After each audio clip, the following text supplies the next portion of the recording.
రవి కష్టపడి పనిచేసే mechanic. Ananya degree పూర్తి చేసి టీచర్ అవ్వాలని కలలు కంటుంది. ఒక వర్షపు సాయంత్రం బస్టాప్ దగ్గర మొదటిసారి కలుస్తారు. ఆమె చేసిన చిన్న నవ్వు రవి జీవితాన్ని మార్చేస్తుంది. ప్రతిరోజు బస్టాప్ దగ్గర కలుస్తూ మాట్లాడటం మొదలవుతుంది. చిన్న సహాయం, చిన్న శ్రద్ధ, చిన్న నవ్వులు. నువ్వు మాట్లాడకపోతే నా రోజుల్లో వెలుగుండదు. అనన్య నిశ్శబ్దంగా నవ్వుతుంది. గ్రామ దేవాలయ ఉత్సవంలో కలిసి సమయం గడుపుతారు. ఆ రోజు వాళ్ళు తెలుసుకుంటారు, ఇది స్నేహం కాదు, ప్రేమది. వాళ్ల ప్రేమ గురించి ఇంట్లో తెలుస్తుంది.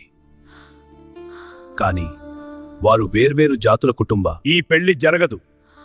రవి గుండె విరిగిపోతుంది. ఫోన్ కాల్స్ ఆగిపోతాయి. కలవకుండా ఉంటారు. అనన్య రాత్రిళ్ళు ఏడుస్తుంది. రవి ఫోటో చూసి చెబుతాడు, నిన్ను మర్చిపోలేనువడా. నేను కుటుంబాన్ని వదిలి వెళ్ళను, కాని నిన్ను వదిలి బ్రతకలేను. మొదట అనన్య అమ్మ మనసు మారుతుంది. రవి అమ్మ కూడా ఒప్పుకుంటుంది. చివరకు తండ్రులు కూడా ఒప్పుకుంటారు. నిన్ను పొందడం నా గెలుపు. నా ప్రేమ కూడా నీదే.